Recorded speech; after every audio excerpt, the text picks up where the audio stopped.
Welcome to Tell Me Your Story. New paradigms for a new world where we're giving you choices and knowledge of those choices to help make your dreams come true. We are here 9 times a week. Sundays at 7 a.m. and 7 p.m., Monday mornings at 1 a.m., Wednesdays at 9 a.m., and Monday through Friday from 8 to 9 a.m., streaming live at all those times at richarddugan.com. We are on SoundCloud, iTunes, TuneIn Radio, Spotify, Stitcher, Player FM, as well as YouTube, where you can watch these conversations. I hope that you will take time to subscribe and click notifications so that when a new conversation is posted, you'll be notified and you'll be able to tune in, listen in, and learn, be entertained and inspired. A reminder that Choices, which is my book, 5 Steps for Life, it's available on Amazon.com in paperback, hardcover, and Kindle with Audible, soon to be released. We also ask that if you can support the work that we are doing financially, we do have a PayPal account. It is there for your security as well as ours. And when they ask for an email address to whom you're sending, please go to richard@richarddugan.com. That's the email address. If you go to richarddugan.com, there is also a link directly to PayPal so that you can send us whatever support you can. And we thank you to those who have helped and to those who will help. We also ask that you take time during this decade of perfect vision, the 2020s, to go within to that quiet, peaceful, calm, still place and listen to that still, small voice. And with that, we now take you to our very special interview and guest here on Tell Me Your Story. What would you do if you suddenly found yourself outside your body looking down at yourself? Or maybe you're walking down the street one day, minding your own business, thinking about what to buy at the grocery store when suddenly people are walking right through you. Well, that's basically the kind of experience my guest has had and also the experiences that she's going to share with us. Today, we're going to be talking with Diane Goble. She is the author of Transition Guides. Stay with us. We'll be talking more. Talk with me, tell me your stories. I'll do my best to understand you. Teachers of the Guidebook to Conscious Dying into the Clear Light. My guest is Diane Goble, MSCC, CCHT. Diane, welcome to our program. And what do those initials stand for? Well, the first one is a master's degree in community clinical psychology. And the second one, I'm a hypnotherapist. Okay. I have 2 masters. But you won't be doing any of that to me today. No, I won't. Okay, thank you. I appreciate that. Because I want to be consciously aware of what it is that I'm saying and the questions I'm asking and the things that I'm doing here. I enjoy doing this program, and I need to keep full control of my faculties. But this is kind of an experience that you describe. This is basically something that happened to you. Isn't that correct? Absolutely. That must have been, on top of the phrase, the most bizarre, the most disconcerting, but yet the most eye-opening experience. Tell us a little bit about it and what was going through your mind then and even today. Okay, that's a big question. Okay, I'm not going to give you all the details right now, but generally this is what happened. It was in the summer of 1971. I was just shy of my 30th birthday. And I was out having fun one day rafting down a white water river with my husband, my teenage sister, and 5 friends. We were in 2 4-man rafts, the big rafts. And my husband and I had been down this particular stretch of river before. The others were all newbies. And so he was in one raft and I was in the other. And we were in a particularly dangerous section of the river, and depending on where the water level is, whether it's rained a lot or not, it depends on the water flow. And so the first time we went down, it had rained quite a bit before, and so it was easy to get through this section. But this day, it hadn't rained for maybe a couple of weeks, and it was different, and so you had to read the river differently. And we misread the river, and my husband and his raft went down fine, but then my people got in the raft, and we got all messed up. and we got turned around, and it was just very chaotic, and I ended up sliding off the raft and was sucked under the raft. And the next thing I knew, I was above the river and the forest, looking down at what was going on. And my husband had come running back up because all of our stuff had dumped out of the raft and was floating down the river, and so they knew something had happened. And so they came running up, and I saw him standing on a rock looking like he was going to jump in the water, and I knew that was silly. And so I went down and tried to get his attention and tell him that I was right here. No, don't go in the water. But I put my hand on him, and it went right through his body, and he paid no attention. And that's when I realized I was dead. Not when I was above the river, but at that point I went, oh my God, I'm dead. But at the same time, I was conscious. I was aware of myself. I was aware of where I was, what was going on around me, and I was still me. It was very bizarre, mind-blowing. And I was not a religious person, although I'd had some Christian background, but this to me was like I had no idea what was going on. And then all of a sudden I experienced myself speeding through this dark space with lights like flashing by, and there was a brilliant white light far in the distance. I was joined by a being of light who I felt was my guide to the other side, who knew all about me and loved me unconditionally. And we communicated telepathically. During this part of the experience, I experienced the overwhelming love of God just within me, surrounding me, just complete and unconditional acceptance. I was filled with peace and joy. And while traveling through this tunnel, I also became aware that I'd done this before. I'd died and gone back home like this before, and I knew I was going home to my spiritual home. And I felt complete peace about everything that was happening to me. And in this same period, I also remembered how the whole system works. And I had to laugh at myself for not remembering when I was human that I was ultimately a spiritual being having one of my many human being experiences as part of my ongoing spiritual journey. I don't know why. It's like we know this, but this experience reminds us, and that's one of the things that happens to people who have this experience, is that we begin to remember what we forgot when we became human. So this experience reminded you of that, or brought it back to your remembrance, if you will. Right. Brought it back to me, triggered the memory. We're all searching for our respective purpose in life, that's a recurring theme in many corners as we move through these various programs here on Tell Me Your Story. And I'm wondering, is this something that you feel can be done? Have you done it since? Have you been able to actually recreate this experience of I guess what it's called? See, there's another question I have for you is this an out-of-body experience, or is this a life-after-death experience? Do you know the difference, and what are they? Well, out-of-body does not necessarily mean afterlife. You can, it's like I during meditation can have an out-of-body experience, but my body isn't in a death situation. Okay. I mean, my body was under the water while all of this was going on.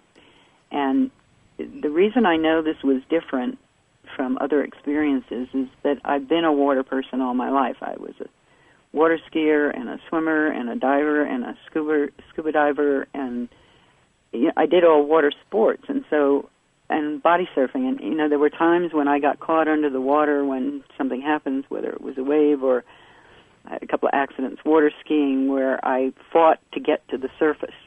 My body was reacting and my mind was in survival mode, and I was trying to hold my breath and get to the surface. But none of that happened during this experience.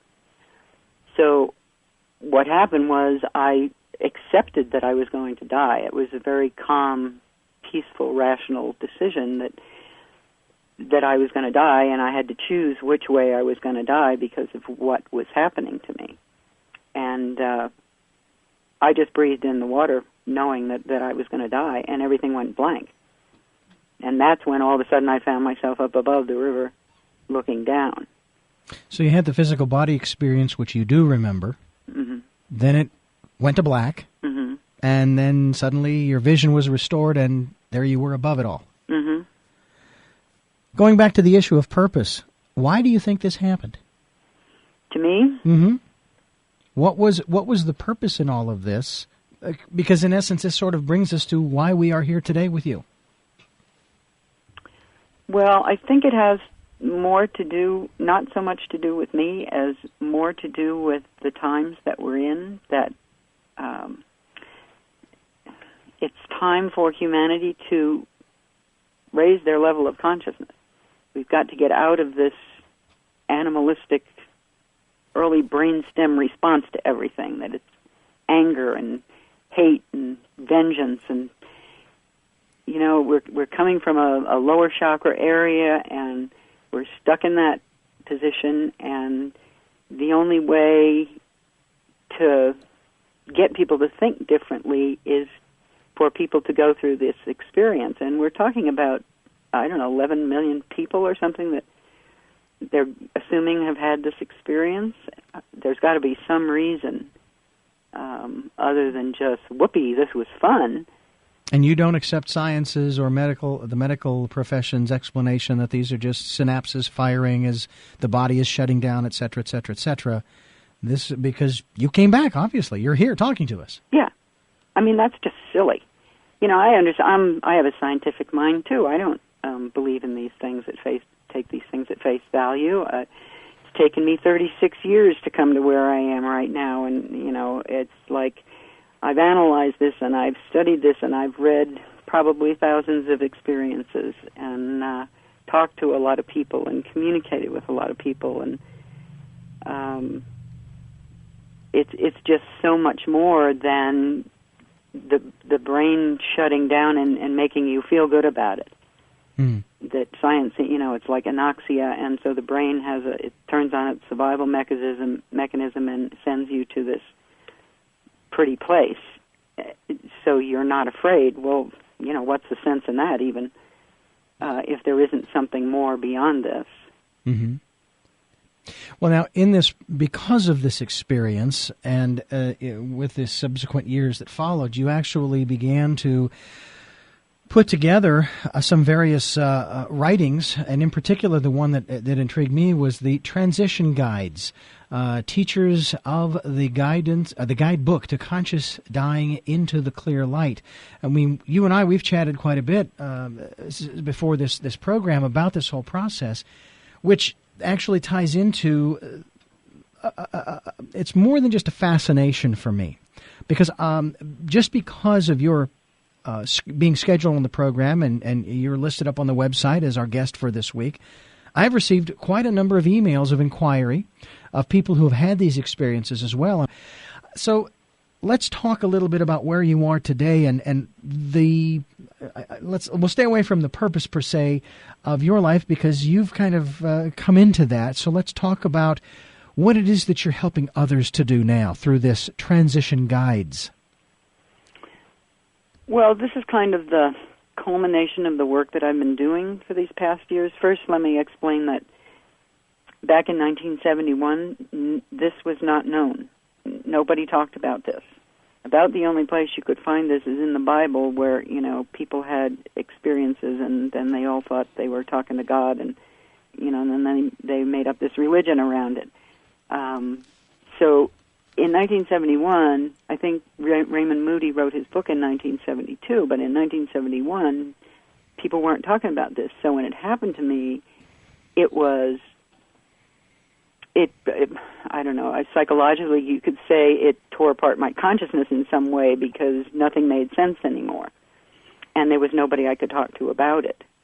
So the people that I did try to tell were just like, pat you on the head and say, just give it a couple days and it'll go away, patronizing me and making me feel like, I flipped out, whereas I knew that wasn't true.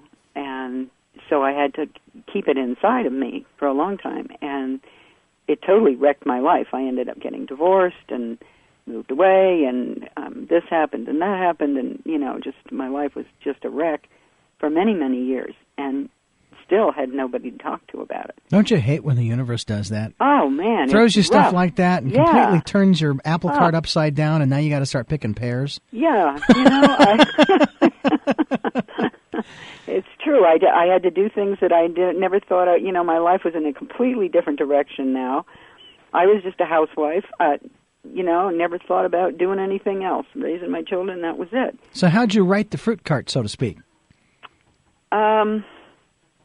About 15 years later, I'm thinking. I had moved several times. I had changed my life and what I was doing, and I happened to be in a light center one day and was looking through books. And I picked up a book, I can't remember the name of it right now, but it was by Ruth Montgomery, and she talked about walk-ins. Yes. And walk-ins are people who think that they've basically died, or their consciousness somehow left their body and another consciousness came into their body. So they were like a different person, but in that same body. Mm-hmm. But she did explain something about the experience that suddenly rang a bell to me and said, wow, somebody else knows what this is. So that started me on a path of seeking, and that gradually evolved. I went back to school about 7 years after my experience, and that's where I got my first master's degree, because I had never planned to go back to school. As I said, I was a housewife, not doing anything but raising kids.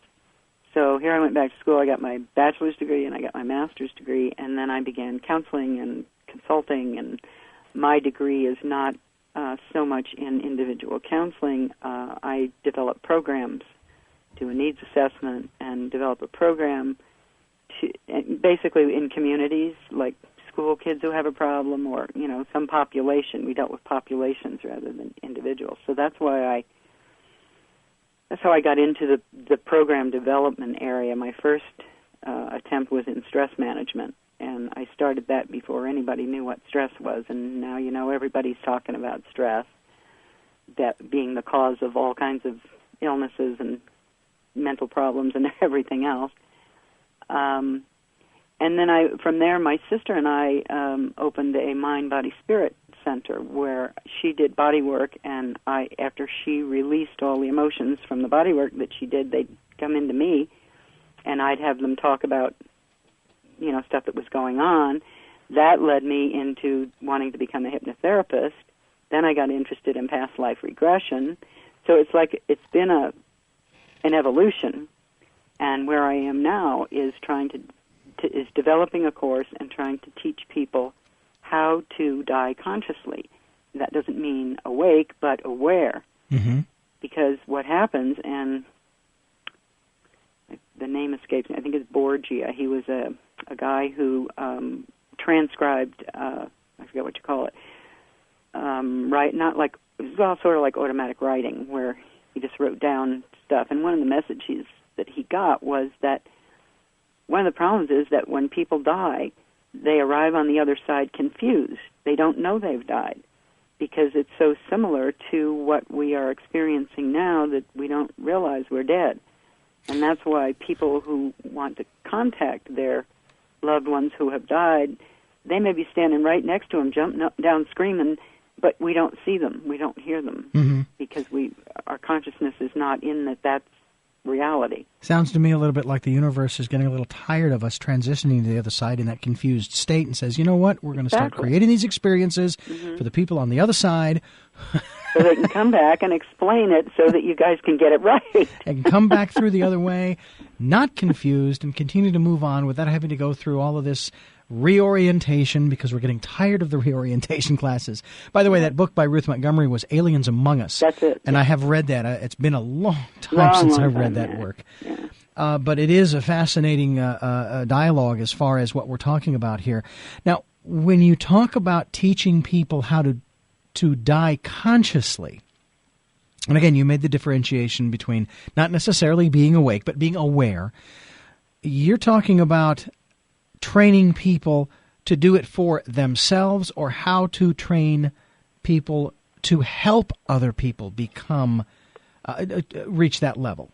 Both. Okay, all right. So we're covering all the angles here in that regard. Right. If Okay. you have somebody who's consciously aware to begin with, they can probably do this themselves if they've done meditation, guided imagery, that sort of thing, because those are the tools that we use to teach people to come to a peace within, to do forgiveness work and gratitude work, so that they're getting rid of their karma, getting rid of that baggage, and they're freeing themselves up from all of that, so they don't have to go through what the Tibetans called the bardo, which is kind of this lost valley where you go through and you're bombarded by all the bad things you did in your life and the people that you hurt and things that you said and things that you did that were, so if you get rid of all that before you die, then you transition right into the light. You don't have to go through, we call it a life review now, but we do the life review before you die.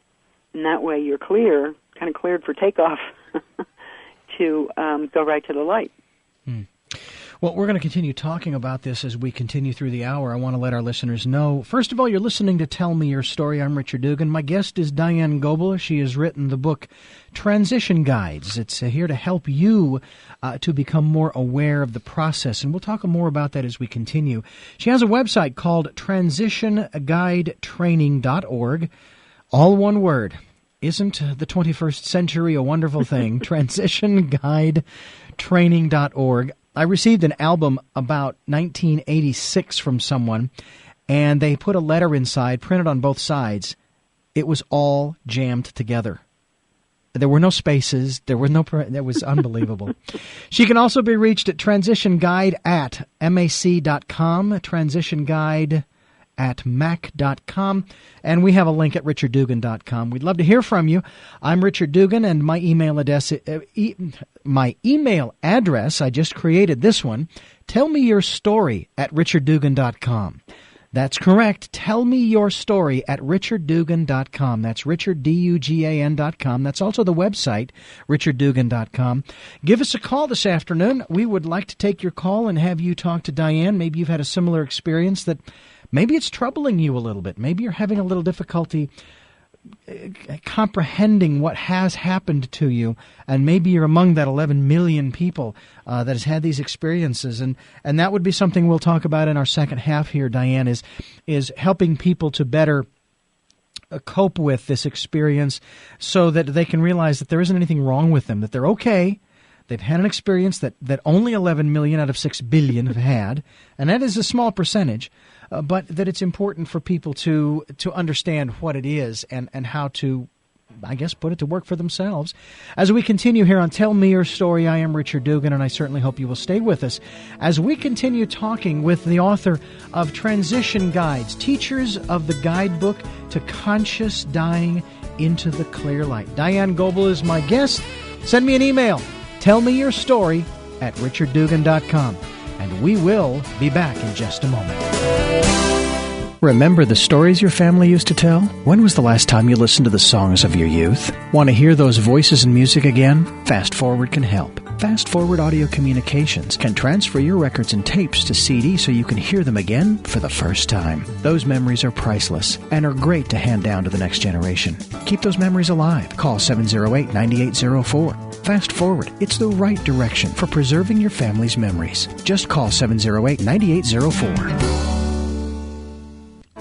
This is Tell Me Your Story. I'm Richard Dugan. Catch us on the internet, live streaming at richarddugan.com.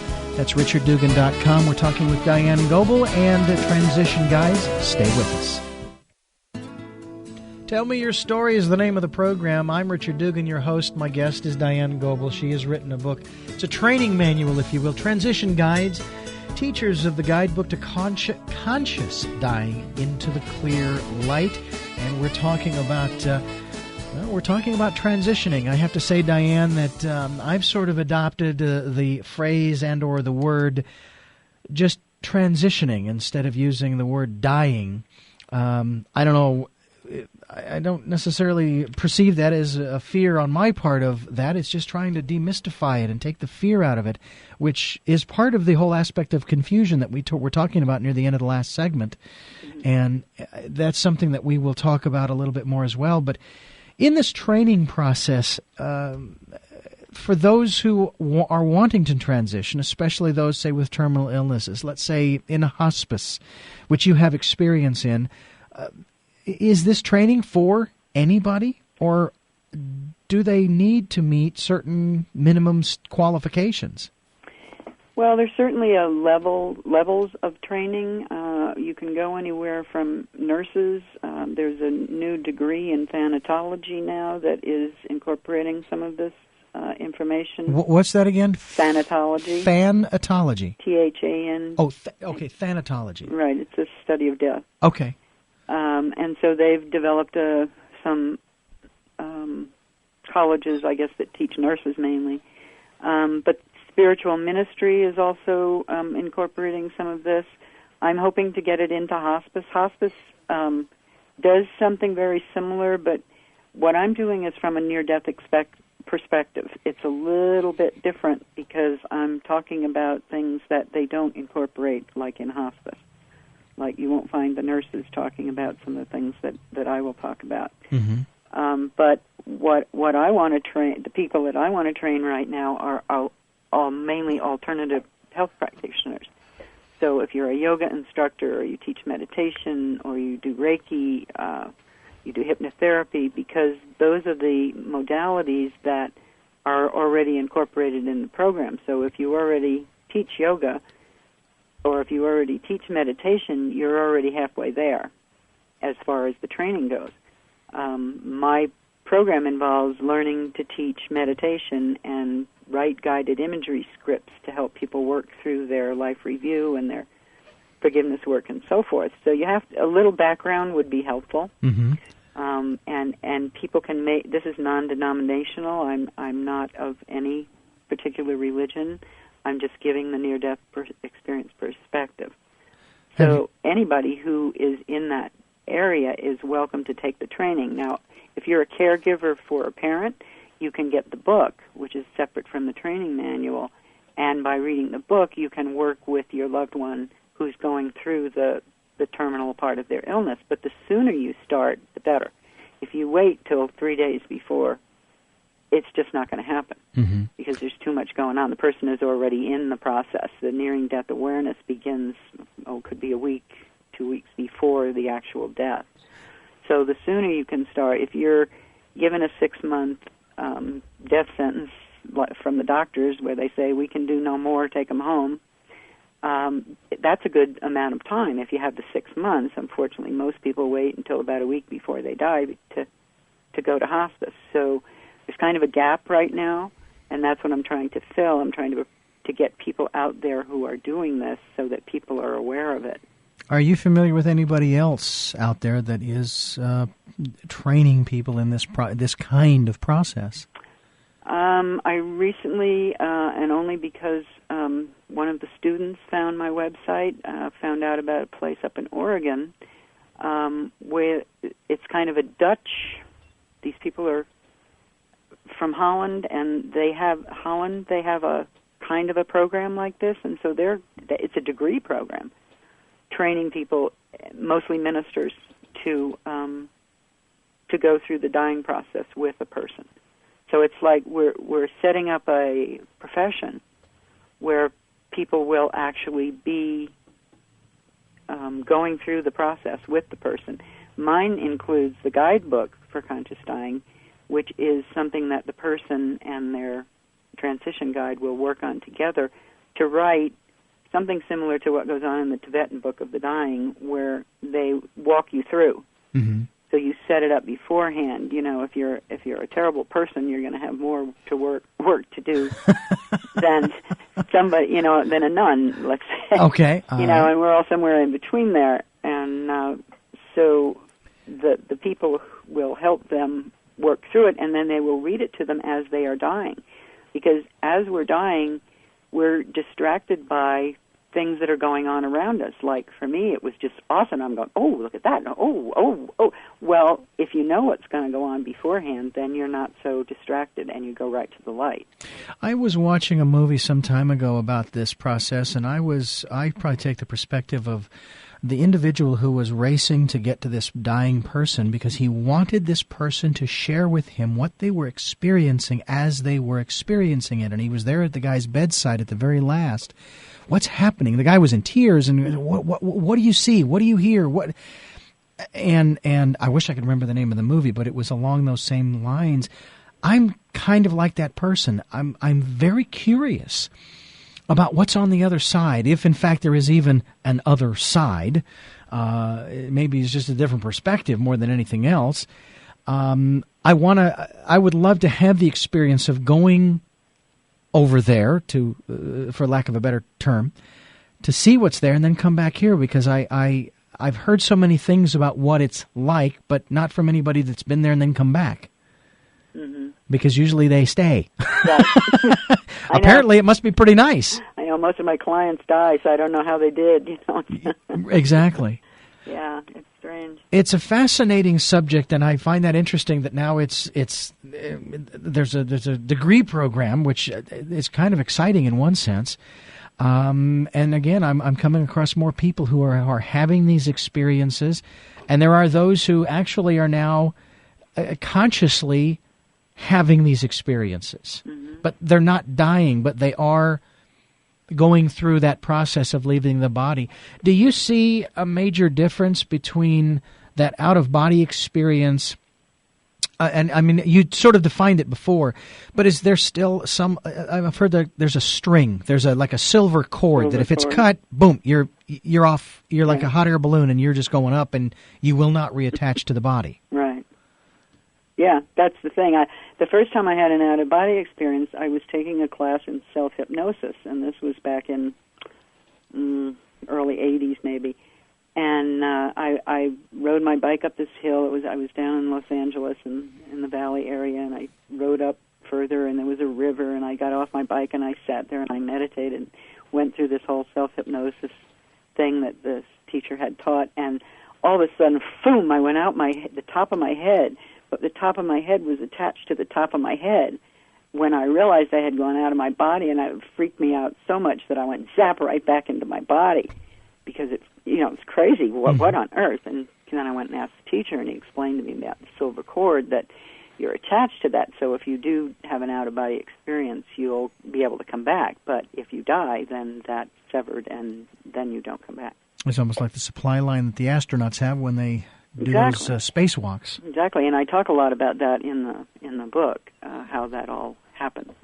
And it's interesting that there's that real-life example of, you have these guys out there in the vacuum of space that are tethered by this lifeline. Mm-hmm. Well, we have that same experience. And that's interesting that so much of our current existence seems to mirror the other world. Well, look at the caterpillar.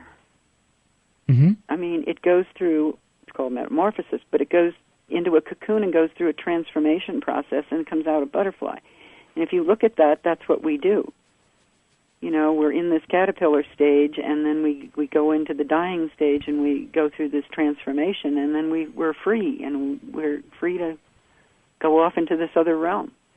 So everything that's why I like nature so much, because it reveals so much about what's really going on. Mm-hmm. I find that very exciting. Did you, at the time of your near-death experience, ever think, you know what, I don't want to go back? Yes, I did. Well, why did you come back? Well, I know we're running short on time, but it's the whole experience that I went through on the other side with this being of light took me on a tour, and I learned all kinds of things. And when it came down to my choice about coming back, I was reluctant, and so I was told that I had more to do on my spiritual path and more to do for humankind, and that if I went back, I'd be given information that would be helpful to me on my journey. And so during this conversation, apparently I decided that I would come back.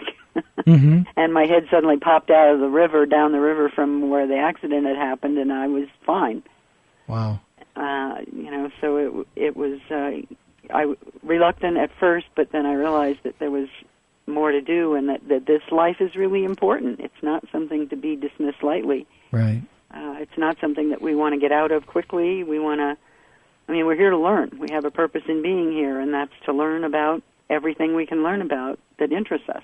Well, I know this interview would be far different if you hadn't come back. Certainly would. There's a lot of dead air there. Have you been able to re-experience that or recreate it or go through that kind of an experience again? Or because, again, we can differentiate between out-of-body and near-death. If your body is in crisis mode, as yours was on the river, near death, as opposed to sitting in a chair in your home and leaving your body. But have you been able to recreate those consciously, those experiences? Believe me, I've tried many times, and I have had many different experiences, but none that even compared to that experience. Let's get into the training a little bit. We've talked a little bit about that there's sort of a minimum requirement. What are some of the first steps that a trainee, we'll call them, will go through to reach, and what level will they reach? A graduate or whatever? What's the certificate of completion kind of thing? Yeah, I'm offering a certificate of completion until I can get it into CEU so that nurses and so forth can earn credits for it. But what's step one? Mainly that they already be some sort of teacher or practitioner of the healing arts, minister, they're already doing this kind of work and have people that they can present this to once they're trained. I suggest that people enroll in hospice training as a volunteer and spend some time with dying patients, especially if they're not sure that they want to do this, because that will give them the opportunity to spend time. And, for instance, there's an extremely good book called Final Gifts. It was written by 2 hospice nurses, and it's all about their experiences with dying patients. So it gives you were asking about how to people who are dying, what they're going through. Well, they kind of laid it out, what people go through as they're dying, and it's extremely interesting. So I do have quite a few books on my book list. Another book I have is by Maria Dancingheart called The Last Adventure in Life. Yes. She was a former guest of yours. Yes, absolutely. And she and I have become friends because we're kind of in the same field. And I suggest her book as a textbook because it's full of stories and prayers and things that you can talk about and read about and help a person who's in that transition process, earlier on, that they can open up conversations so that they can begin to talk about this. So there are, if you have never meditated, you should learn to meditate. If you've never been to a hypnotherapist or used guided imagery, you should do that. Heal your own wounds, do some personal growth work and figure out who you are before you try to help other people. Do your own forgiveness and gratitude work because you're going to be helping other people do it, so it helps, if you have done it yourself. Maybe what has happened with a lot of these people, my thought is that you said that everything went black. Maybe they get to that point where everything has gone black, but they haven't transitioned over to the other part where you start experiencing yourself. And another thing is it doesn't seem to matter the length of time because some of the stories I've read and people I've talked to, it's been hours and they had barely any experience that they remember. My experience couldn't have been more than a few minutes. Yeah. It seemed like I was there forever. Yeah, well, time probably doesn't mean much. Oh, well, there is no time. Yeah, exactly. That's what's so different. Yeah. But, everybody's different. I had looked up in that e-book that I have, I remember there was a question that somebody asked me that, and I was trying to pick some information out of the answer, but I couldn't read it fast enough. But I say it's probably an unanswerable question, may have to do with the level of spiritual development. In some cases, NDEs are told they won't remember. Some people, it may be enough to know that they died and were brought back, but the purpose of an NDE seems to be to set the person on their spiritual path. And even those who don't have any recall seem to be more attracted to spirituality than they were before, so maybe it doesn't matter whether they remember everything. Yeah, exactly. All we know is that there is something out there, right? Yeah, and like I say, with so many people having these experiences, there's got to be something to it. Yeah, absolutely. It can't be all made up. And, Oh, yeah. go back to the Bible or ancient, I mean, I am a student of history, and I went back into ancient Egypt and Tibet and the Romans and the Greeks and all of that, and all of this is connected. And near-death experiences have been happening all of those ages, and people have described them differently because their lives were different. And people today who have them describe them in more modern terms. Yeah. And one of the things I read that the pharaohs, in order to become a pharaoh at some point in their reign, they put them in a sarcophagus, and they let them have a near-death experience. Wow. Because if they survived and had an experience, then they're worthy to be pharaoh. I see. Because you can gain universal knowledge and bring some of it back to you, with you. Interesting. Why do you think that's when we reincarnate that we don't remember our past lives? I think because it would be too much. Yeah. I think it would be overwhelming to know all of that. Maybe you were a murderer, or maybe you were just this awful person, or maybe you were a great person, and then it would affect your life, this life. Just plain rude. Yeah. Yeah. Yeah. Just plain rude. That really does make a lot of sense because, it might be a lot of baggage for a lot of people to try to, sift through, Sure. I mean, suppose you were, Hitler or Genghis Khan, or, and then you came back and you were a stable boy. It's like, how would you deal with living exactly. like that, knowing what you were in the previous life? Yeah, you're right. Yeah. Okay. Makes sense. Well, thank you so much. Okay, thank you, and you take care. You do the same, and we will stay in touch. Okay, great. All righty. Bye, Amarita. Bye-bye. Bye-bye. Well, if people would like to get in touch with you, they can do so through your email address, which is transitionguide@mac.com. You can get to her website through richarddugan.com. Just go to the show's page. Page 2 is where this interview will be located, and then there will be a link to her website as well, and you can get more information about transition guides. I'm Richard Dugan. This is Tell Me Your Story, and we're talking about that process that does, in many cases, evoke a great deal of anxiety, if not down and outright fear. We are trying to demystify this process. It's no different than maybe walking through the sliding doors into a department store. Maybe if you think of it as going shopping. I don't know. Just trying to put a humorous light on it. Stay with us. This is Tell Me Your Story. I'm Richard Dugan. Stay with us. Remember the stories your family used to tell? When was the last time you listened to the songs of your youth? Want to hear those voices and music again? Fast Forward can help. Fast Forward Audio Communications can transfer your records and tapes to CD so you can hear them again for the first time. Those memories are priceless and are great to hand down to the next generation.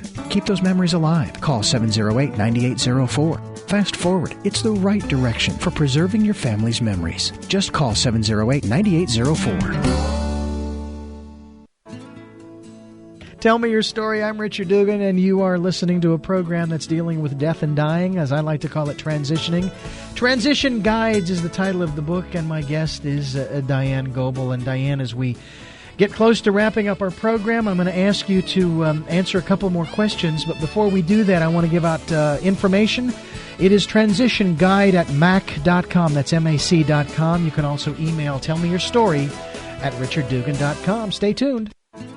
Tell Me Your Story. I'm Richard Dugan. Thank you for joining us. We still have some time left, and we have a special guest on the line joining us, along with Diane Goble, who is the author of Transition Guides.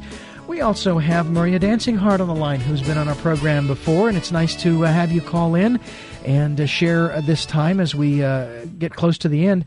I'm going to put this question to Diane, and Maria, certainly you're open to answer it as well. Why is it that people who have these experiences of the near-death experience, and then they come back, say they experienced there was nothing there?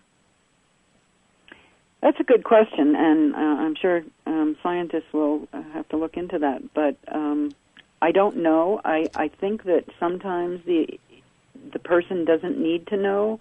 It's based on Don't say it. Don't say a need-to-know basis. It's more based on where you are spiritually, and I don't know. It's even, I can't even explain it, but it would be an interesting study for somebody to do. Maybe Maria has some insight on that. Maria? Not really. Not really, but I would agree. I have a feeling it has to do with one's own awareness, consciousness level, that kind of thing. The other issue is, some people come back, they saw Jesus, and another guy saw Buddha, and another guy was in his happy hunting grounds, and, so the experiences are not all exactly the same. So something about our expectation. I had no expectation. Actually, what I expected happened. Everything went black, but then what I didn't expect happened, and I became aware again.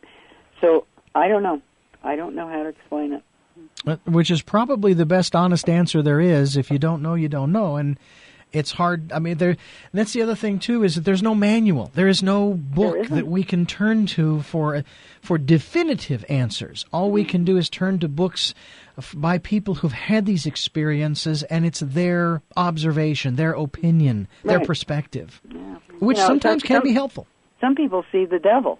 No. And I don't see that there's a devil. So it's like it's got to have something to do with what's already in your mind or your evolution, because I believe in reincarnation, that, maybe in this life you were meant to, but in another life maybe you had an experience and you weren't meant to evolve, because it's certainly a way of raising one's consciousness when that happens, and you have to be able to do something about it, or it can affect you negatively. What about you, Maria? Have you had any kind of experiences like what we've been talking about on the program today? No, but it's interesting you asked that, because I have a question for Diane, which is, listening to you, I think about my work with hospice, and in a way, even though I haven't had a near-death experience, by working with hospice clients, I feel like I've been given a gentle process of the same, that my consciousness has gradually opened up or expanded. And some people talk about sitting literally with their loved one and holding their hand or something as they're dying, and they have that almost a similar experience just by being with them or being so closely connected to them or something. Yeah, but how do we translate this to the wider community? I mean, you touched on this early on in the talk, that we need this so desperately in our society today to help everyone know this expansiveness. But is it going to take just having this one? Do you have to get close to death before you can experience this? Or isn't there an easier way? And then, it's like we're often preaching to the choir. When I speak about my book, I'm often preaching or speaking with people who already know what I know. So it's like, how do we get past the barriers around death? I know. Well, I think public awareness is a big thing, and certainly Richard having this program and the kinds of people that he talks to is getting the word out. Then more people are asking about it and curious. And I certainly think hospice workers who are close to people who are dying are able to tell what they go through. And, she sat up in bed and she said she saw her mother. It's like if these things are happening, there's got to be something to it. Right. Yeah. And we need to look into it more. Well, I will tell the both of you that I am communicating with an individual who is of a very specific faith, who has had these experiences for 20 years, and one of these days we're going to have him on talking about his experiences with these people within that faith and how he's tried to work through that to educate them on what's happening to him, because this is not something that's new as he's researched it and as he's experienced it.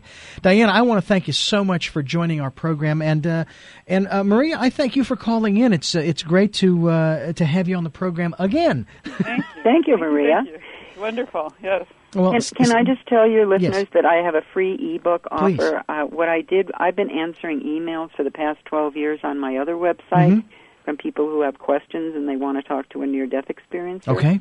This involves near-death experiences, fear of death, death and dying, grief, paranormal, afterlife, suicide, questions that people have asked me, and I put it into an ebook. And if your listeners will just email me and ask, and maybe put your name, Richard Dugan, in the subject line. Either Richard Dugan or Tell Me Your Story. Right.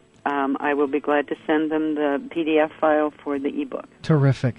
And that email address is transitionguide@mac.com. Right. And again, the website transition, well, I don't have it in front of me, but you can go to my website, richarddugan.com, and you can link up to Diane's website. And again, Maria Dancingheart, thank you again for joining us. Thank you, Maria. And both of you stay on the line. We'll be talking with you after the program. Hope you will stay with us as we continue here on Tell Me Your Story. Love to all, and have a great day.